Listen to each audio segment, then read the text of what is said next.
कहते हैं कि एक खरगोश को अपने ऊपर अहंकार हो गया कि मुझे रेस में कोई हरा नहीं सकता है।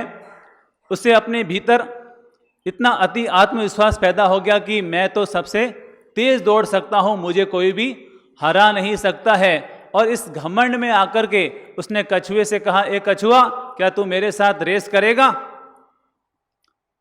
कछुए ने कहा, हाँ हाँ जरूर, क्यों नहीं रेस करूंगा, जरूर रेस करूंगा।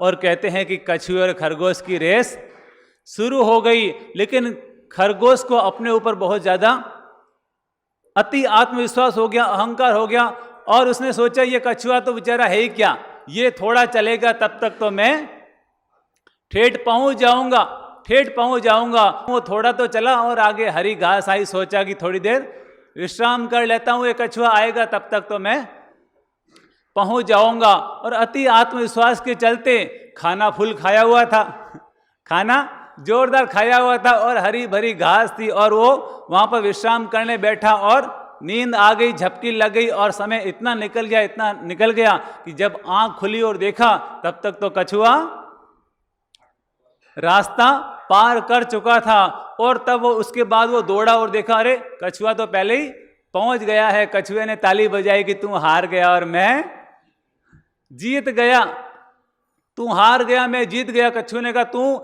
मुझसे ज्यादा योग्य था, तू मुझसे ज्यादा योग्य था, पर तूने अहंकार के चलते और आलस्य के चलते तू हार गया और मैं जीत गया। कहानी यहीं पर खत्म नहीं होती है, कहानी आगे फिर शुरू होती है। जब खरगोश हार जाता है तो उसे बहुत आत्मग्लानि महसूस होती है, और वो कछुए से कहता है कि आज तो मैं हार गया, लेकिन कल फिर हम रेस करेंगे, कल फिर हम रेस करेंगे। और कहते हैं कि अगले दिन फिर रेस हुई, और इस बार खरगोश ने कोई प्रमाद नहीं किया, कोई आलस्य नहीं खाया, और परिणाम ये आया कि वो जीत गया और कछुआ हार गया। जब कछुआ हार गया तो कछुए ने अपने दिमाग का इस्तेमाल किया कि मैं अब वापस कैसे जीत सकता हूं, मैं वापस कैसे जीत सकता हूं। उसने फिर खरगोश को कहा कि कल हम फिर रेस करेंगे, और उसने कहा कि इस बार हमें जो नदी के पार जो पेड़ है वहां पर पहुंचना है, नदी के पार जो पेड़ है वहां पर पहुंचना है, वहां पर जो पहले पहुंचेगा वो विजयी कहलाएगा। और दोनों की रेस शुरू हुई। खरगोश ने कोई प्रमाद नहीं किया, वो दौड़ता गया, और दौड़ते दौड़ते उसका रास्ता तो आराम से पार हो गया। कछुआ पीछे आ रहा था, लेकिन खरगोश को नदी तैरनी नहीं आती थी, तो वो वहीं पर अटक गया। अब क्या करें, नदी कैसे पार करें? लेकिन कछुए को नदी पार करनी आती थी, वो नदी पार कर गया, क्योंकि उसने अपना दिमाग लगाया था कि खरगोश को तैरना नहीं आता है। और इसीलिए उसने क्या निशाना दिया था, क्या लक्ष्य दिया था? नदी के पार जो पेड़ है, और वो नदी में तैरते हुए वहां पहुंच गया। और इस बार कछुआ फिर से जीत गया और खरगोश हार गया। अगले दिन फिर वो आपस में बैठे हुए थे, और इस बार उन्होंने आपस में चर्चा की कि अब हम न तो जीत के लिए दौड़ेंगे न हार के लिए दौड़ेंगे, इस बार हम दोनों हाथ मिलाकर के दौड़ेंगे, इस बार हम दोनों हाथ मिलाकर के दौड़ेंगे, एक दूसरे का सहयोग करते हुए दौड़ेंगे। और परिणाम ये आया कि दोनों ने दौड़ लगाई। पहले क्या किया, खरगोश ने कछुए को अपने ऊपर बिठा दिया, पहले खरगोश ने कछुए को अपने ऊपर बिठा लिया, और वो तेजी से भागा और जमीन का रास्ता आराम से पार हो गया। और उसके बाद जब नदी आई तो कछुए ने खरगोश को अपने ऊपर बिठा दिया, और नदी का रास्ता भी आराम से पार हो गया। दोनों वहां जल्दी पहुंच गए। दोनों ने क्या बजाई, ताली बजाई, एक दूसरे की पीठ थपथपाई, और जीवन की ये सीख ली। अभी तो हम एक दूसरे के प्रतिरोध में दौड़ रहे थे, इसलिए कभी तू जीतता था और कभी मैं जीतता था, और इस बार दोनों ने हाथ मिलाए तो तू भी जीत गया और मैं भी जीत गया। न केवल जीते, वरन कम समय में हमने ज्यादा अचीवमेंट कर लिया। इस घटना से जो हमें पहली सीख मिलती है, पहली सीख ये मिलती है कि कभी भी हमें अपने भीतर में अति आत्मविश्वास नहीं पैदा कर लेना चाहिए कि मुझे तो कोई हरा नहीं सकता है। ये हमारे जीवन की सीख है। हमारी सफलता का इस कहानी में पूरा मंत्र छिपा हुआ है। हमारी सफलता का जो सबसे पहला बाधक तत्व है वो है अति आत्मविश्वास। जब हम अति आत्मविश्वास में आ जाते हैं, अहंकार ग्रस्त हो जाते हैं और हमें लगता है कि हमें तो कोई हरा नहीं सकता, मैं ही सबसे महान हूं, मैं ही सबसे बड़ा हूं, मैं ही सबसे विजेता हूं। और इस अहंकार के चलते, इस अति आत्मविश्वास के चलते कई बार हम पटकनी खा लेते हैं, कई बार हम पटकनी खा लेते हैं। आत्मविश्वास और अति आत्मविश्वास, इन दोनों में थोड़ा सा फर्क है। मैं श्रेष्ठ हूं, ये तो क्या हुआ? आत्मविश्वास। मैं श्रेष्ठ हूं, ये क्या है? आत्मविश्वास। पर मैं ही श्रेष्ठ हूं, ये क्या है? अति आत्मविश्वास। तो ये अति आत्मविश्वास, ये बीमारी है जीवन की। ये सफलता की क्या है? ये सफलता का शत्रु है, जीवन की बीमारी है, जो हमें आगे बढ़ते बढ़ते पांव हमारे रोक देती है। क्योंकि जब व्यक्ति के भीतर में अति आत्मविश्वास आ जाता है, अहंकार आ जाता है, तब वो सीखना भूल जाता है, तब वो सीखना भूल जाता है, खुद को सुधारना भूल जाता है। फिर वो अपने भीतर में आगे बढ़ने की कोई गुंजाइश उसके भीतर शेष नहीं रहती है।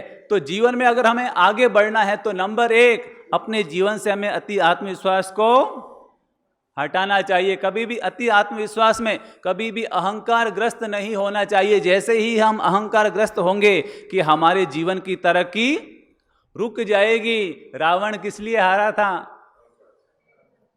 अति आत्मविश्वास के चलते कि मुझे तो कोई हरा नहीं सकता। और परिणाम ये आया कि इंद्रजीत भी लड़ा और रावण भी लड़ा। इंद्रजीत तो 2-3 दिन तक टिका रहा, लेकिन रावण तो 2 दिन में ही ढेर हो गया। क्योंकि अति आत्मविश्वास कि मुझे कौन हरा सकता है। तो ये हमारे जीवन में तरक्की का कारण बन जाता है। एक मूर्तिकार जो बड़ी शानदार मूर्तियां बनाता था, बड़ी गजब की, लोग देखते तो अक्के बक्के रह जाते थे, आश्चर्यचकित रह जाते कि ये मूर्ति हकीकत में सही है या मूर्ति है। लोग इतने आश्चर्यचकित रह जाते थे, इतनी शानदार मूर्तियां। एक बार उसको पता चला कि मौत आने वाली है, मौत उसको लेने के लिए आने वाली है, तो उसने हूबहू अपने जैसी 10 मूर्तियां और बना ली। और उसने सोचा कि इस बार मैं मौत को भी मैं चकमा दे दूंगा। मौत कंफ्यूज हो जाएगी कि हकीकत में कौन है और मूर्ति कौन है। और उसने अपने जैसी 10 मूर्तियां एकदम बना ली, एकदम हूबहू। और जब उसे लगा कि मौत आ रही है, तो वो भी मूर्तियों के बीच में वो भी खुद मूर्ति बन गया। मौत आई, देखो 11 एक ही जैसे हूबहू, मैं किसे लेने के लिए आई हूं। वो तो कंफ्यूज हो गई, सोचने लगी मुझे किसे ले जाना है, किसे नहीं ले जाना है। इतनी कंफ्यूज हो गई कि उसे फिर वापस जाना पड़ा। और उस मूर्तिकार का अहंकार बढ़ गया। देखा, मेरे जैसा मूर्तिकार कोई नहीं है, मैंने मौत को भी चकमा दे दिया। थोड़े समय के बाद फिर मौत आई और उसे एहसास हुआ कि मौत आने वाली है। इस बार फिर वो मूर्तियों के बीच में मूर्तिवत हो गया। फिर मौत आई और देखा कि ये क्या, फिर हूबहू 11 एक जैसे लोग। इस बार मौत ने एक खेल खेला, इस बार मौत ने एक खेल खेला। और जब उसने इस तरह का स्वरूप देखा तो मौत ने प्रशंसा करनी शुरू कर दी। अरे वाह, क्या मूर्तियां बनाई हैं, क्या शानदार मूर्तिकार है, क्या शानदार कलाकार है। इतनी हूबहू कि थोड़ा सा भी फर्क नहीं है और एकदम नाक नक्श इतने शानदार। और कहते हैं जब व्यक्ति अपनी तारीफ सुनता है तो क्या होता है? फूल जाता है। जब तारीफ होती है तो फूल जाता है। उसको अंदर ही अंदर मूर्तिकार को एहसास हुआ कि देखो, मौत भी चकमा खा रही है और वो भी तारीफ करनी शुरू कर रही है। और जब मौत तारीफ करते करते मौत को भी थोड़ा हिंट मिल गया, फिर मौत ने दूसरा खेल खेला और उसने वापस उसकी निंदा करनी शुरू कर दी, टीका और टिप्पणी शुरू कर दी। ये तूने क्या मूर्ति बनाई, देखो इस मूर्ति में तो ये कमी, इस मूर्ति में ये कमी, इस मूर्ति में ये कमी। और जैसे ही कमियों का वखान होने लगा तो उसे, जो मूर्तिकार था, उसको गुस्सा आना, अहंकार पर चोट लगी, उससे गुस्सा आया और वो अपने आप पर कंट्रोल कर नहीं पाया और जोर से चिल्लाया, अरे मुझ में कौन सी कमी, मौत ने उसका गला पकड़ा कि यही तुझ में सबसे बड़ी कमी है, यही तुझ में सबसे बड़ी कमी। जो प्रशंसा सुनकर के फूल जाता है और निंदा सुनकर के अहंकार ग्रस्त हो जाता है, वही मौत के चंगुल में फंस जाता है। तो इसे कहते हैं अति आत्मविश्वास का परिणाम, जो हमारी तरक्की में बाधक बन जाता है। तो नंबर 1, अगर हम अपने जीवन में आगे बढ़ना चाहते हैं, सफलता को छूना चाहते हैं, तो हमें अपने अति आत्मविश्वास को साइड करना चाहिए, अहंकार को किनारे करना चाहिए। और इस कहानी से जो दूसरी प्रेरणा मिलती है वो ये है कि हमें अपने जीवन में कभी आलस्य नहीं खाना चाहिए, आलस्य नहीं खाना चाहिए। Everything is easy when you are busy. बोल लीजिए, everything is easy when you are busy, nothing is easy when you are lazy, nothing is easy when you are lazy. अगर हम आलस्य खाएंगे, प्रमाद खाएंगे, तो हमारे जीवन की तरक्की रुक जाएगी, हमारे जीवन की तरक्की रुक जाएगी। जो लोग आलसी होते हैं वे सफलता को छूते छूते रह जाते हैं, वो सफलता को छूते छूते रह जाते हैं, उनकी सफलता पास आती हुई उनके हाथ से फिसल जाया करती है। जो लोग आलस खाते हैं वो क्या करते हैं, समय को बर्बाद करते हैं, और जब तक सचेत होते हैं तब तक तो अवसर हाथ से निकल चुका होता है। या फिर वो जल्दबाजी करते हैं और जल्दबाजी में उनसे कई तरह की गलतियां हो जाती हैं। तो नंबर 2, अपने जीवन से आलस्य को हटाइए। अब हम समझते हैं कि आलस्य के कारण क्या है। तो आलस्य का पहला कारण है वो है ज्यादा नींद लेना। क्या कारण है? पहला ज्यादा नींद लेना, और दूसरा है देरी से उठना। क्या है? देरी से उठना। तीसरा है ज्यादा भोजन, ज्यादा भोजन करना। तो ज्यादा भोजन करने से भी प्रमाद आ जाता है। और चौथा कारण है व्यायाम नहीं करना। मेहनत नहीं करते हैं, व्यायाम नहीं करते हैं, एक्सरसाइज नहीं करते हैं, तो क्या होगा? प्रमाद ही बढ़ेगा। और पांचवा कारण है नशीली चीजों का सेवन करना। ये 5 चीजें हैं जो हमारे ऊपर प्रमाद और आलस्य को हावी कर देती है। अगर हम चाहते हैं कि हमारे जीवन में कभी प्रमाद या आलस्य हम पर हावी ना हो, तो नंबर 1 वो है सुबह जल्दी जगने की आदत डालिए। नंबर 2 थोड़ा व्यायाम और एक्सरसाइज करने की आदत डालिए। थोड़े हरे भरे वातावरण में घूमने की आदत डालिए, और हमेशा पौष्टिक भोजन और हल्का भोजन लीजिए। कौन सा भोजन? पौष्टिक और हल्का भोजन लेने की कोशिश कीजिए। पूरी नींद लीजिए। और नंबर 2, अपने जीवन का रूटीन सेटअप कर के रखिए, तो हमारे जीवन में कभी प्रमाद और आलस्य हावी नहीं होगा। तो ये 2 चीजें हमने समझी। नंबर 1 अति आत्मविश्वास, और नंबर 2 आलस्य। ये हमारे जीवन में सफलता के बाधक है। अब इस कहानी से जो तीसरी प्रेरणा मिल रही है वो है कि हमें लगातार लगे हुए रहना चाहिए, लगातार लगे हुए रहना चाहिए। खरगोश और कछुए को मालूम था कि मेरे में कैपेसिटी तो जीतने की नहीं है, क्योंकि खरगोश ज़्यादा तेज दौड़ता है मुझसे, लेकिन फिर भी उसने मन में एक ही धारणा कर रखी थी, कुछ भी हो जाए पर मैं तो लगातार लगा रहूँगा, मैं तो लगातार चलता रहूँगा। और परिणाम ये आया कि जो लोग कमज़ोर होते हैं लेकिन फिर भी लगातार लगे रहते हैं, लगातार पुरुषार्थ करते रहते हैं, परिश्रम करते रहते हैं, एक दिन वो बलवान लोगों को भी पछाड़ने में सफल हो जाते हैं। तो लगातार लगे रहना चाहिए। हमारे गुरुदेव तो कहते हैं, मुन्ना भाई लगे रहो लगन से, लगे रहो लगन से, लगातार हमें लगन से लगे रहना चाहिए। अगर ये तीसरा मंत्र हमारे जीवन में आएगा तो मानकर चलिए हम अपने जीवन में जो हम प्राप्त नहीं कर सकते हैं उसे भी प्राप्त करने में हम सफल हो सकते हैं। लगातार मेहनत, लगातार परिश्रम। हमारे गुरुदेव श्री ललित प्रभु जी कहा करते हैं कि 2 अक्षर का होता है लक और 2.5 अक्षर का होता है भाग्य, 3 अक्षर का होता है नसीब, 3.5 अक्षर की होती है किस्मत। पर इन चारों पर जो हावी पड़ता है वो है 4 अक्षर की मेहनत। जब मेहनत जुड़ती है तो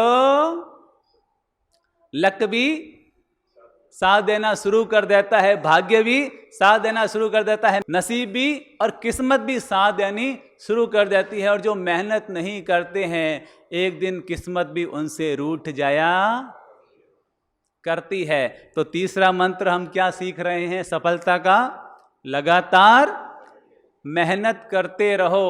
और जो चौथी प्रेरणा इस कहानी से हमें मिल रही है वो है कि हार से सबक लेना सीखो। क्या है? हार से सबक लेना सीखो। जब कछुआ हार गया तो वो निराश नहीं हुआ, उसने दिमाग का इस्तेमाल किया, हार से सीखा कि मैं इस बार हारा तो अगली बार उसने कछुए को क्या दिया? नदी से पार जो पेड़ है वहां तक पहुंचना। हार से उसने सीखा कि मुझे हारना नहीं है, मुझे हारना नहीं है। और परिणाम ये आया कि वो वापस जीतने में सफल हो गया। तो अगर हम जीवन में असफल होते हैं तो इसका मतलब ये नहीं है कि हम कभी सफल नहीं हो सकते। नो का मतलब नो नहीं होता है, नो का मतलब नो नहीं होता है, नो का मतलब होता है नेक्स्ट अपॉर्चुनिटी। नो का मतलब क्या होता है? नेक्स्ट अपॉर्चुनिटी, यानी कि असफलता ही तुम्हारे लिए सफलता का कारण बन सकती है। असफलता ही तुम्हारे लिए सफलता का कारण बन सकती है। आपको मालूम है, कहते हैं कि नेल्सन मंडेला जो 27 साल तक जेल में रहे, कितने साल? 27 साल। सोचो, यानी कि अगर कोई व्यक्ति जेल में चला जाए तो उसका तो आत्मविश्वास डगमगा जाता है, उसे लगता है अब तो मैं कुछ कर नहीं पाऊंगा, अब तो मैं आगे बढ़ नहीं पाऊंगा, मैं तो सफल नहीं हो पाऊंगा। लेकिन वो जब तक जेल में रहे अपने हमेशा आत्मविश्वास को बढ़ाते रहे कि कुछ भी हो लेकिन मुझे करना है, मुझे करना है, देश के लिए मुझे कुछ करना है। और परिणाम ये आया कि 27 साल के बाद जब जेल से बाहर निकले तो उनके अंदर पहले जितना कॉन्फिडेंस था उससे कई हजार गुना उनके भीतर कॉन्फिडेंस था। और इसी के चलते वो एक महान व्यक्तित्व बनने में सफल हुए। कारण उन्होंने सीखा, उन्होंने सीखा, सीखते रहे, सीखते रहे, सीखते रहे और परिणाम। और कहते हैं अब्राहम लिंकन जो अमेरिका के राष्ट्रपति बने थे 51 साल में, लेकिन आपको मालूम है वो लगातार 20 साल तक असफल होते रहे। कितने? 20 साल। किसे कहते हैं 20 साल? हम तो 2 साल में, 4 साल में, 5 साल में। लेकिन उन्होंने हार नहीं मानी, हार से सीखा, हार से सीखते रहे, सीखते रहे, सीखते रहे, सीखते रहे। 20 साल हो गए, हारते चले गए, हारते चले गए, लेकिन साथ में सीखते चले गए, सीखते चले गए। और परिणाम ये आया कि 51 साल में वो अमेरिका के राष्ट्रपति बनने में सफल हो गए।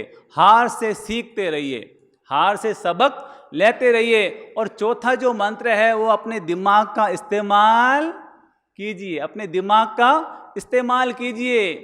जब कछुआ हारा तो कछुए ने अपने दिमाग का इस्तेमाल किया जीतने के लिए, और जब खरगोश हारा तो खरगोश ने अपने दिमाग का इस्तेमाल किया जीतने के लिए। तो दिमाग किस लिए मिला है? हार मानने के लिए दिमाग नहीं मिला है, दिमाग इस्तेमाल करने के लिए मिला है। तो दिमाग का इस्तेमाल होते रहना चाहिए। 2 व्यक्ति एक फैक्ट्री में काम करने के लिए गए और उन्होंने काम शुरू किया लकड़ी काटने का। एक व्यक्ति काम किए जा रहा था और उसको उसका परिणाम मिल रहा था, दूसरे को भी उसका परिणाम मिल रहा था। लेकिन उसने देखा कि दूसरा व्यक्ति बहुत जल्दी तरक्की कर गया, बहुत जल्दी तरक्की कर गया और उसकी तनख्वाह उससे भी दुगुनी हो गई। तो वो निराश हो गया और अपने मैनेजर के पास पहुंचा कि हम दोनों समान मेहनत कर रहे हैं और आप इसको दुगुनी तनख्वाह दे रहे हैं और मुझे पहले जितनी ही दे रहे हैं। तो मैनेजर ने कहा कि मेहनत तुम भी कर रहे हो, तुम भी लकड़ी काटने की मेहनत कर रहे हो और ये भी लकड़ी काटने की मेहनत कर रहा है, लेकिन इससे सीखो ये क्या करता है कि ये कम समय में ज़्यादा परिणाम हासिल करता है। उसने उससे पूछा तो उसने बताया कि लकड़ी तुम भी काटते हो, लकड़ी मैं भी काटता हूँ, लेकिन फ़र्क इतना है कि तुम केवल लकड़ी काटते चले जाते हो, लेकिन मैं लकड़ी काटने के साथ साथ कुल्हाड़ी में धार भी लगाता चला जाता हूँ, इसलिए मुझे कम समय में और ज़्यादा परिणाम मिल रहा है। दिमाग का इस्तेमाल करते रहिए, दिमाग को जंग लगने मत दीजिए। हम जितना सीखते चले जाएंगे, जितना सीखते चले जाएंगे और जितना उसको अप्लाई करते चले जाएंगे, उतनी ही हमारी संभावनाएं तरक्की की बढ़ती चली जाएगी। तो अपने दिमाग का हमेशा इस्तेमाल करते रहिए। और जो इस कहानी से अंतिम प्रेरणा हमें मिल रही है कि मिलकर के काम कीजिए, मिलकर के काम कीजिए। केवल ऐसा नहीं कि वो अपनी खींच रहा है और हम अपनी खींच रहे हैं। घर में दो भाई है, अगर दोनों भाई विरोधी बनकर के काम करेंगे तो सफलता ज़्यादा मिलेगी, या दोनों संगठित होकर के काम करेंगे तो ज़्यादा सफलता मिलेगी? संगठित होकर करेंगे तो ज़्यादा सफलता मिलेगी। सास और बहू है, सास अपनी टांग खींच रही है और बहू अपनी टांग खींच रही है, तो क्या होगा घर का हाल? और अगर दोनों मिलकर के काम करेंगे तो घर की रौनक ही बदल जाएगी। तो मिलकर के काम करने की आदत डालें। कछुए और खरगोश ने मिलकर के रेस लड़ी तो क्या परिणाम आया? कम समय में वो ज़्यादा पाने में सफल हो गए, जल्दी पहुंचने में सफल हो गए। तो हम भी मिलकर के काम करने की आदत रखें। हम जितने लोगों को खुद से जोड़ते चले जाएंगे, जितने ज़्यादा लोगों को जोड़ते चले जाएंगे, हमारी जीत उतनी ही ज़्यादा होती चली जाएगी। रामायण और महाभारत दोनों में थोड़ा सा फर्क है, थोड़ा सा फर्क है। भाई भाई आपस में लड़े तो महाभारत खड़ी हो गई, और भाई भाई आपस में साथ मिले रहे तो रामायण का निर्माण हो गया। तो हम अगर मिलकर के काम करेंगे, चाहे घर के जितने भी लोग हैं मिलकर के काम करें, समाज में जितने भी ट्रस्टी हैं मिलकर के काम करें, मिलकर के काम करेंगे तो हमारी संभावनाएं और हमारी सफलताएं हमेशा कई गुना बढ़ती चली जाएगी। तो हमने कछुए और खरगोश की कहानी के माध्यम से हमने दो मंत्र सीखे जो असफलता के कारण है। नंबर 1 अति आत्मविश्वास, और नंबर 2 आलस्य। ये दो सफलता के दुश्मन हैं। और 4 बातें हमने सीखी जो सफलता की मित्र है। नंबर 1 लगातार लगे रहो, नंबर 2 हार से सीखते रहो, और नंबर 3 दिमाग का इस्तेमाल करते रहो, और नंबर 4 मिलकर के काम करते रहो। अगर ये 6 मंत्र, ये 6 बातें हम ध्यान में रखेंगे तो ये कहानी हमारे जीवन में हमेशा हमें आगे बढ़ने के लिए रामबाण भूमिका में हमारी सहयोगी बनेंगे। सबके लिए शुभकामनाएं।